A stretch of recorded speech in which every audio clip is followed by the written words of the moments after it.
வணக்கம் மக்களே. நம்ம சேனலில் தொடர்ந்து ரிவ்யூஸ் தாங்க பார்த்துக்கிட்டு இருக்கோம். அந்த வகையில் இப்போ நம்ம எதை பற்றின ரிவ்யூ பார்க்க போகிறோம் அப்படின்னா, நம்ம கார்த்திக் கதையில் ஏப்ரல் 29 என்ன நடக்க போகுது அப்படிங்கிறத பற்றி தாங்க இந்த வீடியோவில் பார்க்க போகிறோம். ஸோ மறக்காமல் இந்த வீடியோவுக்கு லைக் பண்ணிக்கோங்க, நம்ம சேனலை சப்ஸ்கிரைப் பண்ணிவிட்டு பக்கத்தில் உள்ள பெல்லைக்கானையும் கிளிக் பண்ணி ஆல்னு செட் பண்ணிக்கோங்க.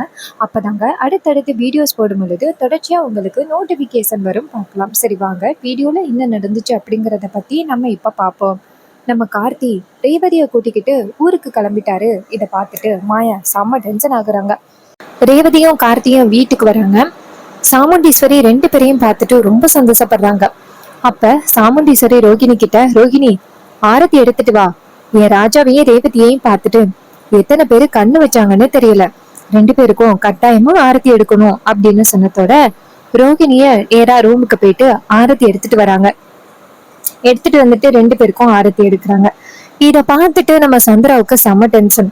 இந்த ரேவதி இந்த ராஜாவை எப்பவுமே மன்னிக்க மாட்டா, அவனை என்னைக்குமே பக்கத்துல நெருங்க விட மாட்டா அப்படின்னு நான் நினைச்சுக்கிட்டு இருந்தேன். ஆனா கடைசியில இவ பாட்டுக்கும் இவனை கூட்டிட்டு வந்து நிக்கிறா. அதுவும் போட்டோவெல்லாம் எடுத்து இப்படியெல்லாம் போட்டோ அனுப்பியிருக்காளே, நம்ம நினைச்ச மாதிரி இந்த ரேவதி இல்ல போல, சீக்கிரம் இந்த ராஜா பண்ண தப்பு எல்லாத்தையுமே மறந்துட்டா போல அப்படின்னு சந்திரா சரியான கோத்துல நின்றுட்டு இருக்காங்க. சாமுண்டீஸ்வரி ரோகிணி கிட்ட, ரோகிணி ஆரத்தி எடுத்துட்டியல்ல, வெளியில போயிட்டு ஆரத்திய கூட்டிட்டு வாமா அப்படின்னு சொன்னதோட ரோகிணி அந்த இடத்துல இருந்து போறாங்க. அப்புறம்தான் நம்ம கார்த்தி வீட்டுக்குள்ள வராங்க, ரேவதியும் வராங்க. சாமுண்டீஸ்வரி ரெண்டு பேரையும் பார்த்துட்டு, உங்க ரெண்டு பேரையும் இப்படி ஜோடியா பாக்குறது எனக்கு எவ்வளவு சந்தோஷமா தெரியுமா இருக்கு. மாப்பிள்ள, ரேவதி உங்களை நல்லா புரிஞ்சுக்கிட்டா, இனிமே உங்க வாழ்க்கையில எந்த பிரச்சனையும் இல்லை அப்படின்னு சொன்னதோட அப்பதான் கார்த்தி நினைக்கிறாரு, ரேவதி என்ன புரிஞ்சுக்கிட்டா அப்படின்னு நினைச்சுக்கிட்டு இருக்கீங்க, ஆனா அங்க என்னெல்லாம் நடந்துச்சு அப்படிங்கறத பத்தி எனக்கு தான் தெரியும் அப்படின்னு கார்த்தி நினைக்கிறாரு. ரேவதி நேரா அவங்க அம்மாட்ட, அம்மா எனக்கு ரொம்ப டயர்டா இருக்கு, இப்படியே நின்று பேசிக்கிட்டே இருக்கவா இல்ல ரூமுக்கு போகவா? சாமுண்டீஸ்வரி சொல்றாங்க, சரி ரேவதி போயிட்டு ரெஸ்ட் எடு. இது கேட்டதோட ரேவதியும் சரி அப்படின்னு சொல்றாங்க.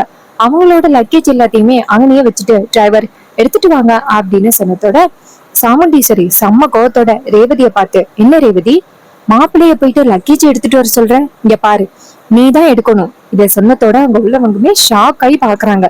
மயில் வாங்கின சொல்றாரு, என்னத்தை எப்படி சொல்றீங்க, இத்தனை நாளும் ரேவதியோட லக்கேஜ நான் தானே சுமந்தேன். அதுக்கு சாமுண்டீஸ்வரி சொல்றாங்க, மாப்பிள்ள நீங்க வேற ராஜா வேற.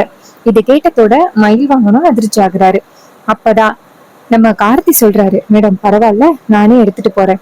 அதுக்கு சாமுண்டீஸ்வரி சொல்றாங்க, மாப்பிள்ள நீங்க இருங்க, ரேவதி தான் எடுத்துட்டு போகணும் அப்படின்னு ரேவதியை எடுத்துட்டு போக சொல்றாங்க. உடனே ரேவதியும் அந்த இடத்துல இருந்து லக்கேஜ எடுத்துட்டு போறாங்க. லக்கேஜ் எடுத்துட்டு போனா அடுத்த செகண்ட் நம்ம ரேவதி சரியான கோவத்துல ரூம்ல உட்கார்ந்துருக்காங்க. அப்பதான் கார்த்தி இங்க இருந்து வராரு. வந்துட்டு, ரேவதி உங்க அம்மா அதாவது அத்தை அப்படி நடந்துகிட்டதுக்கு சாரி ரேவதி. அதுக்கு ரேவதி சொல்றாங்க, இங்க பாருங்க, எங்க அம்மா முன்னாடி எனக்கு தான் சப்போர்ட் பண்ணுவாங்க, என் மேல எப்பவுமே பாசமா இருப்பாங்க. ஆனா இது எல்லாத்துக்கும் காரணம் நீதான். இப்ப எங்க அம்மா என் மேல வெறுப்போட நடந்துக்கிறதுக்கு, எங்க அம்மா இது வரைக்கும் உங்க பேச்ச மீறினதே கிடையாது. அவங்களுக்காக நாங்க நிறையவே சாக்ரிஃபைஸ் பண்ணியிருக்கோம். ஆனா இப்ப உன் கூட சேர்த்து வச்சுட்டு எங்க அம்மா இவ்வளவு பெரிய தப்பு பண்ணிக்கிட்டு இருக்காங்கன்னு இன்னும் அம்மாவுக்கு தெரியல. ஒரு நாள் அம்மாவுக்கு தெரிய வரும் பாரு நீ எப்படிப்பட்ட கேடி அப்படின்னு. இது கேட்டதோட கார்த்தி சொல்றாரு, இங்க பாரு ரேவதி, தயவு செஞ்சு நான் உன்னை சமாதானப்படுத்துறதுக்காகலாம் இங்க வரல. நான் எதை சொல்றதுக்கு வந்தேன்னா, அங்க இது மாதிரி உங்களை யாரோ ஒருத்தவங்க கடத்துறதுக்கு ட்ரை பண்ணாங்கல்ல, அதை உங்க அம்மா கிட்ட சொல்ல வேணாம், அதை பத்தி சொல்றதுக்காக தான் வந்தேன். இது கேட்டதோட ரேவதியும் சரி சரி நீ கிளம்பு அப்படின்னு சொன்னதோட ரேவதி அந்த கார்த்தி அந்த இடத்துல இருந்து போறாரு. கார்த்தி போனதோட ரேவதி நினைக்கிறாங்க, கொஞ்சம் இடம் கொடுத்தா போதுமே, அப்படியே அட்வான்டேஜ் பயன்படுத்திப்பாங்க அப்படின்ட்டு கோவப்படுறாங்க. நம்ம கார்த்தி நினைக்கிறாரு, இவன் என்ன கொஞ்சம் கூட பேசவே விட மாட்டேங்கிறான், ரொம்ப ஓவரா தான் பேசுறா அப்படின்ட்டு கார்த்தி அந்த இடத்துல இருந்து போறாரு. அதுக்கப்புறம் நம்ம மயில் வாகனம் கார்த்திய பாக்குறாங்க. கார்த்தி இங்க வாப்பா. கார்த்தி கேக்குறாரு, சொல்லுங்க மயில் வாகனம். மயில் வாகனம் சொல்றாரு, நான் தான் அத்தை கிட்ட கேட்டேன், இது மாதிரி எங்கேயாவது ட்ரிப் போகணும், என்னையும் ரேவதியையும் என்னையும் ரோஹிணியையும் அனுப்பி வைங்க அப்படின்னு கேட்டேன். ஆனா அத்தை கல்யாணம் முடியட்டும் அனுப்பி வைக்கிறேன்னு சொன்னாங்க. ஆனா அதை பத்தி இப்போ ஒண்ணு கூட பேசவே இல்லை. என்ன மாப்பிள்ளை இதெல்லாம்? இதை கேட்டதோட கார்த்தி சொல்றாரு, அவ்வளவுதானே, நான் போயிட்டு இதை பத்தி பேசுறேன் அப்படின்னு சொன்னதோட மயில் வாகனம் சொல்றாரு, மாப்பிள்ள உங்களுக்கு புண்ணியமா போகும், சீக்கிரம் போய் கேளுங்க அப்படின்னு சொன்னதோட நம்ம கார்த்தி என்ன பண்றாருன்னா நேரா சாமுண்டீஸ்வரியை போய் பாக்குறாங்க. சாமுண்டீஸ்வரி நேரா கார்த்திகிட்ட, சொல்லுங்க மாப்பிள்ள. அப்ப நம்ம கார்த்தி சொல்றாரு, அத்தை இது மாதிரி கல்யாணத்துக்கு முன்னாடி நம்ம மயில் வாகனத்தையும் ரோகிணியையும் வெளியில ஹனிமூனுக்கு அனுப்புறேன்னு சொன்னீங்கல்ல, ஆனா கல்யாணம் முடிஞ்ச கையோட என்ன மட்டும்தான் அனுப்புனீங்க, ஆனா அவங்கள அனுப்பணும் இல்ல. சோ அதை பத்தி தான் கேட்க வந்தேன். சாமுண்டீஸ்வரி கேக்குறாங்க, இங்க பாருங்க மாப்பிள்ள, இத பத்தி நானும் பேசணும்னு நினைச்சேன். நீங்க மயில் வாகன மாப்பிள்ளைய கூப்பிடுங்க. மயில் வாகனம் அங்க வராரு. வந்ததோட சொல்லுங்க அத்தை. அப்ப சாமுண்டீஸ்வரி சொல்றாங்க, மாப்பிள்ள கோயில் திருவிழா ஒண்ணு வருது, இந்த திருவிழாவை முடிச்சதோட நீங்க 2 பேரும் ஹனிமூன் போகலாம். இதை கேட்டதோட மயில் வாகனமும் சரிங்கத்த, நீங்க சொல்லிட்டா சரிதான் அப்படின்னு சொல்றாரு. அப்ப கார்த்தி கேக்குறாரு, என்ன அத்த, எந்த ஊரு கோவில் திருவிழா? சாமுண்டீஸ்வரி சொல்றாங்க, அந்த ராஜ சேதுபதி இருக்காங்க, அவனோட ஊர்ல நடக்க போற திருவிழாதான். இது கேட்டதோட கார்த்திக்கு தூக்கி வாரி போடுது. அத்த, அதான் அந்த ஊர்ல உள்ளவங்களுக்கும் உங்களுக்கும் பகையாச்சே, நீங்க எப்படி போவீங்க? சாமுண்டீஸ்வரி சொல்றாங்க, மாப்பிள்ள அத பத்தியெல்லாம் நான் பாத்துக்கிறேன். அந்த ராஜ சேதுபதி அவனோட பேரனை எப்படியாவது என் பொண்ணுக்கு கல்யாணம் பண்ணி வைக்கணும் அப்படின்னு என்னெல்லாம் அந்த பரமேஸ்வரி வச்சு பிளான் பண்ணான்.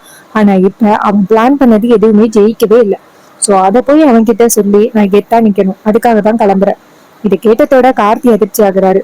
இன்னொரு பக்கம் நம்ம ராஜராஜா இதை பார்த்துட்டு, ஏட்டி என் அப்பா எப்பவோ அவரோட திட்டத்துல ஜெயிச்சுட்டாரு, அவர் எப்பவோ அவரோட பேரனை உன் பொண்ணுக்கு கல்யாணம் பண்ணி வச்சுட்டாரு, அதுவும் நீ தாலி எடுத்து கொடுக்கதான் இந்த கல்யாணமே நடந்துச்சு, இது தெரியாம பேசிக்கிட்டு கேடி முட்டாள் அப்படின்னு ராஜராஜா நினைக்கிறாரு. அப்புறமா மயில் வாகனம் ராஜராஜாவை பார்த்து, மாமா அத்தைக்கு உண்மை தெரியாம இருக்கிற வரைக்கும் தான் நம்ம சேஃப், அவங்களுக்கு மட்டும் உண்மை தெரிஞ்சுச்சு நம்ம காலி அப்படின்னு சொல்லி பேசிக்கிறாங்க. இன்னொரு பக்கம் நம்ம கார்த்தி வந்துட்டு கொஞ்சம் ஷாக் ஆகுறாரு, அந்த ஊருக்கு போனா கண்டிப்பா நம்ம மாட்டுவோமே அப்படின்னு. இன்னொரு பக்கம் அந்த ராஜி சேதுபதி பரமேஸ்வரியோட வீட்டை காமிக்கிறாங்க. இன்னொரு பக்கம் விருமனை காமிக்கிறாங்க. விருமன் வந்துட்டு அப்பதான் கொஞ்சம் கொஞ்சமா சரியாகி வராது. அப்ப விருமன் வந்து அன்னைக்கு கல்யாணம் நடந்தது அந்த ராஜி சேதுபதியோட பேரனுக்கும் அந்த சாமுண்டீஸ்வரியோட பொண்ணுக்குள்ள. இத பத்தி அந்த சாமுண்டீஸ்வரிக்கு தெரியுமா இல்லையா? தெரிஞ்சுதான் கல்யாணம் பண்ணி வச்சிருக்காளா? என்ன நடக்குது, நாம போயிட்டு கேட்போம் அப்படின்னு விருமன் என்ன பண்றாருன்னா ஒரு பஞ்சாயத்தை கூட்டுறாரு. எதுக்காகன்னா 6 மாசத்துக்குள்ள சாமுண்டீஸ்வரியோட குடும்பத்தை கூட்டிட்டு வந்து கோவில் கும்பாபிஷேகத்தை நடத்துறேன் அப்படின்னு இந்த மாதிரி கார்த்தி, அதாவது ராஜ சேதுபதியோட பேரன் இத்தனை பேருக்கு முன்னாடி சவால் விட்டான். ஆனா அந்த சவாலை இன்னும் நிறைவேற்றுற மாதிரி தெரியலையே அப்படின்னு அவர் என்ன பண்றாருன்னா பஞ்சாயத்தை கூட்டுறாரு. அப்ப அவர் கேக்குறாரு, இங்க பாருங்க, இது மாதிரி அந்த ராஜ சேதுபதி சொன்னார் இல்ல, இப்ப அவரோட வாக்கு என்னாச்சு அப்படின்னு கேக்குறாங்க. இது கேட்டதோட அவங்க சொல்றாங்க, சரி நாங்க ராஜ சேதுபதியாவ கூப்பிடுறோம், நீ கொஞ்சம் பொறுமையா இரு அப்படின்னு சொன்னதோட விருமன் சொல்றாரு, நான் எவ்வளவு நேரம் வேணாலும் வெயிட் பண்றேன் அப்படின்னு. அதே நேரத்துல இன்னொரு பக்கம் நம்ம சந்திராவை காமிக்கிறாங்க. சந்திரா வந்துட்டு நேரா சிவனாண்டியை போய் பாக்குறாங்க. சிவனாண்டி கேக்குறாரு, சொல்லு சந்திரா, ஏதாவது முக்கியமான விஷயமா இருந்தாலும் இல்ல பார்க்க வருவ, ஏதாவது பிரச்சனையா? சந்திரா சொல்றாங்க, ஆமாங்க, ரொம்ப முக்கியமான விஷயம்தான். வர வர அந்த ராஜாவோட ஆட்டம் ரொம்ப அதிகமாயிட்டே இருக்கு. அவன் பாட்டுக்கும் வீட்டுக்குள்ள மாப்பிள்ளையா வந்துட்டான். அவன் வந்த பிறகு நான் எவ்வளவு பிரச்சனைகளை அனுபவிச்சுக்கிட்டு இருக்கேன் தெரியுமா? அவங்க கேட்டுதான் எல்லா விஷயமுமே செய்ய வேண்டியதா இருக்கு. முன்னாடி சாமுண்டீஸ்வரி அக்கா என்கிட்ட கேட்டுதான் எல்லாத்தையும் பண்ணுவா, இப்ப எங்க போனாலுமே என்ன கூப்பிடுறதே கிடையாது, ஸ்ட்ரெயிட்டா அந்த ராஜாவை கூட்டிக்கிட்டு போயிடுறான். அவன் வந்ததோட அந்த வீட்டுல உள்ள அதிகாரம் எல்லாமே போச்சு. நீங்க இப்ப என்னதான் நினைச்சுக்கிட்டு இருக்கீங்க? அந்த டிரைவர் ராஜாவை வீட்டை விட்டு எப்படிதான் துரத்துறது? ரேவதியும் இப்ப அந்த ராஜா கூட சேர்ந்து வாழ ஆரம்பிச்சுட்டா. இது கேட்டதோட சிவனாண்டி சொல்றாரு, என்ன சந்திரா சொல்ற? சந்திரா சொல்றாங்க, ஆமா, ஹனிமூனுக்கு போயிட்டு வரும் பொழுது என்ன மாதிரி எல்லாம் போட்டோவெல்லாம் அனுப்பியிருந்தாங்க தெரியுமா? அந்த போட்டோவெல்லாம் பார்த்தா உங்களுக்கு ரொம்ப ஷாக் ஆகிருக்கும். இது கேட்டதோட சிவனாண்டி சொல்றாரு, இங்க பாரு சந்திரா, கவலைப்படாத, என்னைக்கா இருந்தாலும் அந்த ராஜா பத்தின ஏதாவது ஒரு உண்மை நமக்கு தெரிய வரும், அன்னைக்கு அவனை காலி பண்ணிடலாம், நீ கவலைப்படாத. இது கேட்டதோட சந்திராவும் சரிங்க, நீங்க என்ன பண்றதுன்னு இருந்தாலும் கொஞ்சம் பார்த்து பண்ணுங்க. அப்பதான் சிவனாண்டி சொல்றாரு, கல்யாணத்தன்னைக்கு விரும்ப இருக்கான்ல, அவன் வந்து என்னமோ இவன் வந்து மாப்பிள்ளை இல்ல டிரைவர்னு சொல்லிக்கிட்டு இருந்தான். ஏதோ ஒரு உண்மையை அவன் சொல்ல வந்தான், ஆனா ஏதோ ஒரு குழப்பத்துல இருந்தான். அவன் அப்படி என்ன உண்மையை சொல்ல வந்தான் அப்படிங்கறத பத்தி நான் அவன் கிட்ட கேக்குறேன். இதை கேட்டதோட சந்திராவும் சரிங்க, எது பண்றதா இருந்தாலும் கொஞ்சம் பார்த்து நிதானமா பண்ணுங்க அப்படின்னு சொல்லிட்டு சந்திரா அந்த இடத்துல இருந்து போறாங்க. அப்பதான் சிவனாண்டி நினைக்கிறாரு, அந்த விருமனுக்கு இந்த ராஜாவை பத்தி ஏதோ ஒரு விஷயம் தெரிஞ்சிருக்கு, அதனாலதான் அவன் அந்த அளவுக்கு பதட்டமா மண்டபத்துக்குள்ள வந்திருக்கான். அதுக்கப்புறம் அவன் அப்படியே ஷாக் ஆகி நின்னுட்டான். சோ வேற ஏதோ ஒரு விஷயம் நடந்திருக்கு அப்படிங்கறத சிவனாண்டி ஃபைண்ட் அவுட் பண்றாரு. இன்னொரு பக்கம் சந்திரா நேரா ரேவதியை போய் பாக்குறாங்க. ரேவதி சந்திராவை பார்த்ததோட, வாங்க சித்தி. சந்திரா சொல்றாங்க, ரேவதி, நான் உன்னை என்னென்னமோ நினைச்சேன். அந்த ராஜா மாதிரி ஒருத்தன் கூட நீ சேர்ந்து வாழ மாட்ட, உங்க அம்மாவுக்காக உன் வாழ்க்கைய சாக்ரிஃபைஸ் பண்ண மாட்ட அப்படின்னு நினைச்சேன். ஆனா கடைசியில உங்க அம்மாவுக்காக உன் வாழ்க்கையவே நீ இப்படி உதாசீனப்படுத்திட்டியே. இதை கேட்டதோட ரேவதி கேக்குறாங்க, என்ன சித்தி சொல்றீங்க? அதுக்கு சந்திரா சொல்றாங்க, இல்ல, நீ அந்த ராஜாவை எப்படி எல்லாம் பேசின, அவன் கூட எத்தனை ஜென்மம் இருந்தாலும் சேர்ந்து வாழ மாட்டேன் அப்படின்னு இவ்வளவு ஸ்ட்ராங்கா சொன்ன. இப்ப என்னாச்சு ரேவதி? நீ பாட்டுக்கும் அவன் கூட சேர்ந்து சந்தோஷமா ஹனிமூன் போயிட்டு வந்திருக்க. ஹனிமூன்ல நிறைய போட்டோஸ் வேற எடுத்து ஷேர் பண்ணிருக்க. என்ன ரேவதி நடக்குது? இதை கேட்டதோட ரேவதி சொல்றாங்க, சித்தி, இதுக்கும் எனக்கும் எந்தவித சம்மந்தமும் கிடையாது. என் திவ்யா இருக்கால, என் ஃப்ரெண்டு, காலேஜ் ஃப்ரெண்டு, அவ வந்திருந்தா, அவதான் அந்த போட்டோஸ் எல்லாம் எடுத்து ஷேர் பண்ணது. மத்தபடி எனக்கும் அந்த போட்டோவுக்கும் சம்மந்தம் கிடையாது. வேற வழி இல்லாம தான் நான் அவளுக்கு பக்கத்துல நின்று போட்டோவையே போஸ்ட் கொடுத்தேன். உடனே சந்திரா சொல்றாங்க, அப்படியா ரேவதி, நான் கொஞ்ச நேரத்துல உன்னை ரொம்ப தப்பா நினைச்சிட்டேன். எங்க நீ அந்த டிரைவர் ராஜா கூட சேர்ந்து வாழ ஆரம்பிச்சுட்டியோன்னு நினைச்சிட்டேன். ஏன்னா அவன் என்னெல்லாம் அநியாயம் பண்ணி இந்த வீட்டுக்குள்ள வந்திருக்கான் அப்படிங்கிறது நமக்கு தெரியும்ல. என்னதான் இருந்தாலும் அவனை என்னைக்குமே மன்னிக்க கூடாது ரேவதி. இது கேட்டதோட ரேவதி சொல்றாங்க, சித்தி, நான் இப்படி அமைதியா இருக்கிறத பார்த்துட்டு அவனை மன்னிச்சுட்டேன் அப்படின்னு நீங்க நினைச்சுக்கிட்டு இருக்கீங்க. ஆனா நான் எந்த அளவுக்கு அவன் மேல கோவத்துல இருக்கேன் அப்படிங்கிறது எனக்கு மட்டும்தான் சித்தி தெரியும் அப்படின்னு சொல்லி பேசுறாங்க. உடனே சந்திரா சொல்றாங்க, இங்க பாரு ரேவதி, நீ மட்டும் தனியா இருக்கான்னு நினைக்காத. உங்க அம்மா வேணா உனக்கு ஆதரவு கொடுக்காம இருந்திருக்கலாம். அந்த ராஜா சொல்றது எல்லாத்தையும் நம்பிக்கிட்டு கேட்டுக்கிட்டு உன் லைஃப இந்த அளவுக்கு கொண்டாந்து நிறுத்த வச்சிருக்கலாம். ஆனா நான் என்னைக்குமே உன் லைஃப இப்படி விட்டுற மாட்டேன். என்னைக்குமே நீ நல்லா இருக்கணும் அப்படின்னு தான் நினைப்பேன். அதனால அந்த ராஜாவை வீட்டை விட்டு துரத்துறதுக்கு நானும் உனக்கு ஹெல்ப் பண்ற ரேவதி. நீ நினைச்ச மாதிரி மகேஷ வந்து கல்யாணம் பண்ணிக்கோ. இது கேட்டதோட ரேவதியும் சரி அப்படிங்கிறாங்க. இன்னொரு பக்கம் அந்த பஞ்சாயத்தை காமிக்கிறாங்க. பஞ்சாயத்துல எல்லாருமே நம்ம பரமேஸ்வரியோட வீட்டுக்கு போறாங்க. அங்க போயிட்டு நேரா பரமேஸ்வரியோட குடும்பத்தை கூப்பிடுறாங்க. இது மாதிரி உங்க மேல பிராது கொடுத்துருக்காங்க, வாங்க அப்படின்னு. அப்பதான் பரமேஸ்வரி கேக்குறாங்க, ஏன் மேல என்ன பஞ்சாயத்து? அப்ப அவங்க சொல்றாங்க, 6 மாசத்துக்குள்ள கோவில் கும்பாபிஷேகத்தை நடத்துறேன் அப்படின்னு சொல்லிதானே நீங்க வந்துட்டு வாக்கு கொடுத்தீங்க. அந்த கோவிலையும் திறந்தீங்க. அந்த கோவிலை திறந்துட்டு இப்ப கோவில் கும்பாபிஷேகத்தை நடத்தாம நீங்க நேரம் தாழ்த்திக்கிட்டே போறது ரொம்ப பெரிய பிரச்சனை ஆகிரும். ஊருக்கு ரொம்ப பெரிய பிரச்சனை வந்துரும். அது ஒரு பெரிய பாவம் மாதிரி. நீங்க பாட்டுக்கு கோவிலை திறந்துட்டு நீங்க பாட்டுக்கு உங்க வேலையை பாத்துக்கிட்டு இருக்கீங்க அப்படின்னு. இது கேட்டதோட பரமேஸ்வரி சொல்றாங்க, சரி நான் பஞ்சாயத்துக்கு வரேன் அப்படின்னு சொல்லிட்டு நேரா கார்த்திக்கு போன் பண்றாங்க. கார்த்தி போனை பார்த்துட்டு, என்னடா இது, பாட்டி போன் பண்றாங்க அப்படின்னு போன் அட்டன் பண்ண. பாட்டி கேக்குறாங்க, கார்த்தி எங்கப்பா இருக்க? கார்த்தி சொல்றாரு, பாட்டி நான் அத்தை வீட்டுலதான் இருக்கேன். பாட்டி சொல்றாங்க, இங்க பாருப்பா, சீக்கிரம் வாப்பா அப்படின்னு சொன்னதோட கார்த்தியும் சரி பாட்டி அப்படின்னு பஞ்சாயத்துக்கு விரைந்து வர்றாரு. இங்க வந்ததோட அங்க விரும்ப இருக்கிறத பாக்குறாரு.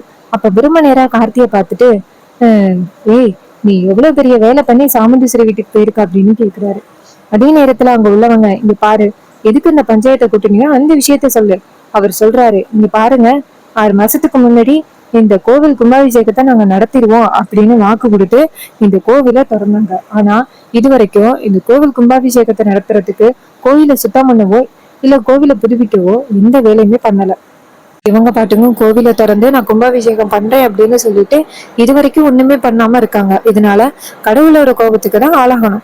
நீங்க என்ன நினைச்சுக்கிட்டு இருக்கீங்க அப்படின்னு கேக்குறாங்க. இது கேட்டதோட நம்ம பரமேஸ்வரி சொல்றாங்க, இங்க பாருங்க, கூடிய சீக்கிரம் கோவில் கும்பாபிஷேகம் நடத்தலாம்.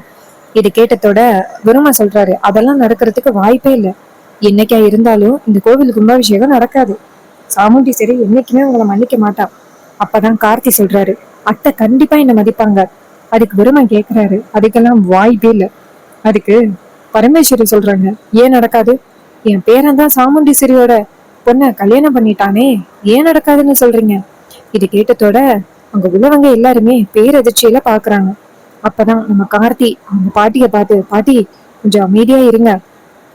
அதுக்கு பாட்டி சொல்றாங்க, டேய் நீ சும்மா இருடா, வீட்டா இவன் ஓவரா பேசிக்கிட்டு இருக்கா. இங்க பாரு, என் பேரன் எப்பவோ இந்த சாமுண்டீஸ்வரியோட பொண்ணை கல்யாணம் பண்ணிட்டான். இன்னும் கொஞ்ச நாள்ல சாமுண்டீஸ்வரி கோவில் கும்பாபிஷேகத்துக்கு வரத்தான் போறா. நீங்க எல்லாரும் பார்க்கதான் போறீங்க. இந்த கோவில் கும்பாபிஷேகத்தை நடத்தி என் புருஷன் நல்லவர் அப்படிங்கிறத நான் நிரூபிக்க போறேன்டா அப்படின்னு பரமேஸ்வரி செமையா சவால் விட்டு சொல்றாங்க. அதே நேரம் சாமுண்டீஸ்வரி அந்த இடத்துக்கு வராங்க. வந்துட்டு ஏன்னா கார்த்தி பரமேஸ்வரி பக்கத்துல நிக்கிறத பார்த்துட்டு அதிர்ச்சி ஆகுறாங்க. இங்க என்ன நடக்குது? அப்பதான் விரும்ப சொல்றாரு, வாங்க மேடம், உங்களுக்காக தான் காத்துக்கிட்டு இருந்தோம்.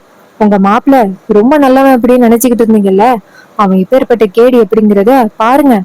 அதுக்கு சாமுண்டீஸ்வரி கேக்குறாங்க, மாப்பிள்ள இங்க என்ன நடக்குது? எதுக்கு நீங்க இந்த பொம்பளைக்கு பக்கத்துல நின்றுட்டு இருக்கீங்க? அப்பதான் அவங்க சொல்றாங்க, ஆஹ்